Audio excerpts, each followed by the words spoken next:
Hello everyone, welcome back to another video here on Play on GAA. My name is Seamus Brady. I have Luke Payton here with me, and today we're going to be doing a run through of the Cork versus Limerick match in the Allianz Hurling League Division 1. Unbelievably, Limerick losing again in the Allianz League. They lose their first 3 games. Unbelievable for the All-Ireland champions who looked so imperious in that All-Ireland final last year. They lost to Cork by 2-19 to 1-13. A massive psychological boost, in my opinion, for Cork, obviously, at the suffering that they suffered at the hands of Limerick in last year's All-Ireland final. But this time they run out comfortable winners, Luke. And I mean, the stars really, Kieran Joyce played fantastic. Darragh Fitzgibbon looked back to his best in midfield. But what else about their performance impressed you?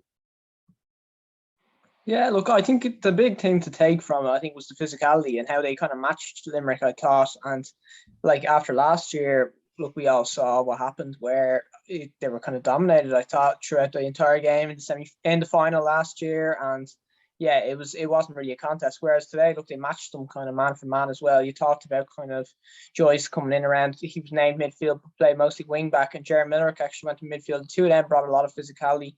Mark Keane started, was quite enough, I think. But anyway, then you could bring on the likes of Cahalane after about 40 minutes, and his pace then and the impact that had at that stage. So yeah, look, I think the big thing to take for Cork was that they were able to match them physically. Defensively, they were a lot more solid. They kind of had worked out what went wrong a little bit last year as well. I know Limerick were depleted a little bit, but they did look like they've tweaked it more so. And yeah, and then once they managed to match them physically, the players with pace like the Robbie O'Flynn's, Darragh Fitzgibbon, Shane Kingston, all these were all able to kind of demonstrate what they're able to do. And yeah, once they're able to match Limerick, then as well, they looked a better. It looked a better game for them, and it looked a better fit for them as well. So just be curious if they played their hand too soon. We'll see how Limerick kind of adapt to it. And look, sure, we all know that their coaching panel, when they've players come back in, but it really sets up that Munster Championship game nicely now. Yeah, without a doubt, because I mean, as I mentioned, it really reminds Cork that they are able to compete with Limerick. And of course, the other thing, Cian Lynch was back for Limerick. Do you think he had that much of an impact on the game? No, look, he was quiet. He was very quiet, and he didn't have much space to operate in. It was like, I know they were playing the Gaelic ground, so Limerick should have an advantage there, but it just seemed to suit Cork, I think, on the day. And like when, I know Lynch was back, but they lost Hegarty. And then, so they kind of lost a big outlet from puckouts as well. Barry Hennessy kind of struggled to get the ball out to their ball winners and everything as well. So yeah, look, it didn't really look right for Limerick. And like, I know when they get their players back, it'll be fine and everything. And that, look, you saw at halftime when they brought on Burns, Gallant, Will O'Donoghue, it improved slightly, and look, and they won the second half. But I think the concern is that, look, once they're kind of missing a few and they have to go deeper into the panel than what they are doing in Championship, then look, the players just aren't really there, I don't think. Yeah, and I mean, that's a big thing to say, because obviously we were talking about the strength and depth that they had at the start of the league. Obviously they've been forced to bring in a few new players, but what's gone wrong with them? Why haven't they been up to the standard? I mean, I know it's an impossible task to, fill the boots of a Cian Lynch, a Gerard Hegarty, but I thought they were better than this, no? Yeah, look, well, that's the thing, is that I think at the start of the year we said that their panel is a definite strength to them, and that we said that you look at their second choice team, but they've been all given the opportunity to put their hands up and lay claim to the starting spot. And like, I can't really think of anyone that from the Limerick team that's put their hands up enough to warrant a place. I think Cathal O'Neill is probably the only one that's coming out with any credibility, really, of fellas that weren't starting last year and kind of make a push to get into the starting team. So that has to be the big disappointment, I think, for John Kiley. And you look kind of at the weekend as well of players putting their hands up. They were taken off at halftime. So Darren O'Connell was an option corner forward, gone at halftime. Colin Coughlin on wing back, taken off as well. And Robbie Hanley in midfield looked completely kind of out of his depth as well at times. So yeah, they were just completely lacking that physicality, and they had to resort back to the big names like that just to try and salvage this game. Otherwise, it could have been really ugly, I think. So that has to be a huge concern for John Kiley. That outside the 15, there's no one really pushing very hard to get into that team and trying to force his hand, that they can't, like saying that you can't not pick me. And I think, look, Cathal O'Neill's been the only find really so far. Yeah, I agree. I think that I was expecting a bit of a better performance from Colin Coughlin. I mean, he was probably the most nailed on player kind of outside of the starting 15, you could argue. But I mean, as well as that, Cork now obviously in another year of this short passing hurling that, we talked about the style of Kieran Kingston and Donald O'Grady. Do you think that this game showed in any way that you can play this style of hurling against Limerick, or do you think they switched it up?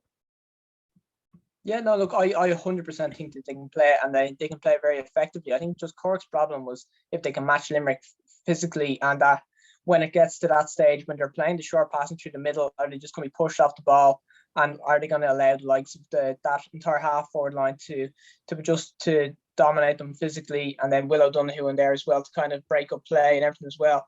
And look, when they were able to kind of play around it, they were able to, I saw there was definite improvements in that they were able to get Darragh Fitzgibbon free. Like, you look at the games last year against Limerick, Fitzgibbon was kind of completely swallowed up in those games and wasn't allowed to use his pace whatsoever as well. Like, there's no doubt about it that when Cork got the ball to their forwards last year, they were well able to score. It's just that working out that half-back line midfield.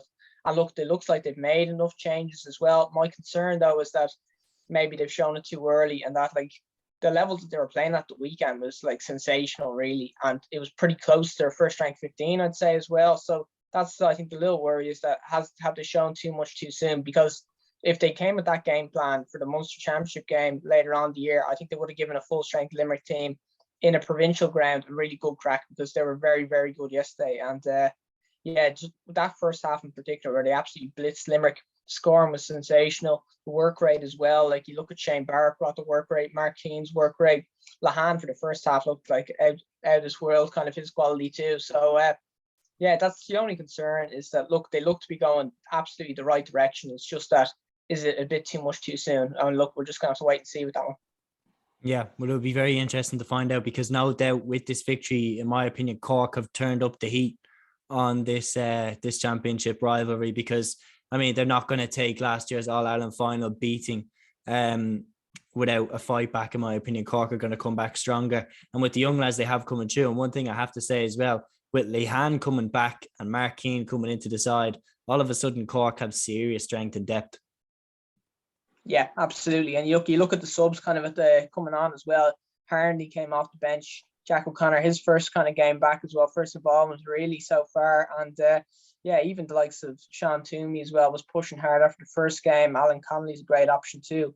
That's just the forwards as well. So, like, they're finding players all over the place. Darragh O'Leary as well, fullback, looked pretty composed. They're like, it was one of those games where there's not even a lot to say about him, kind of really as well. It was that he just did his job in there as well. So that's another plus. And if they can keep developing him, then they've got a fight there between him, Robert Downey for fullback as well. Damien Cahalane will come back in as another option for size around the halfback line too. So it's just about working out kind of if they can manage to get Mark Coleman playing centre halfback this year, if they can manage to get him doing what they want to do.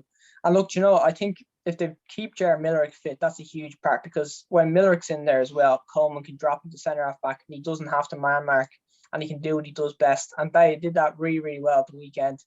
That Millerick was able to kind of cover Keane Lynch, half play midfield, half cover there as well. And Coleman was able to sit in the pocket, and then Joyce played wing back and hoovered up everything. So that's, like, they showed exactly what they want to do, and that's how they should be playing later on in the year. But obviously, look, Limerick are going to have a few tactical tweaks for later on in the year, because they know what Cork want to do now as well. So yeah, look, really positive signs from Cork.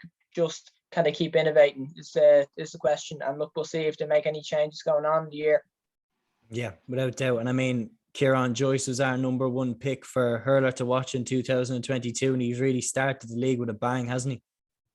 Yeah, absolutely. Look, he looks the absolute real deal. I think week one against Clare and Porky Queeve, he showed, like, both sides of his game. He scored 3 points in that game, played as an actual midfielder, and then yesterday played as a wing back, caught multiple puck outs. Like, he brought a real physical size for a player that's still eligible for under 20s. Kind of his size is very impressive, and that the fact coming up against that Limerick half forward line, who are full strength, just bar Colin O'Neill in for Hegarty, the fact that he came out of that game with so much credit, I think, look, he's going to be a mainstay of that team for many, many years to come. And look, it's just inevitable before he moves to centre half back, I think. Yeah, I agree. So either way, this result, Cork beating Limerick by 2-19 to 1-13, to remind you the score, this is definitely going to turn the heat up on the rivalry between the two counties. Keep an eye out for all the content on Play On GAA. We're going to be covering every match that happened over the weekend, and take care.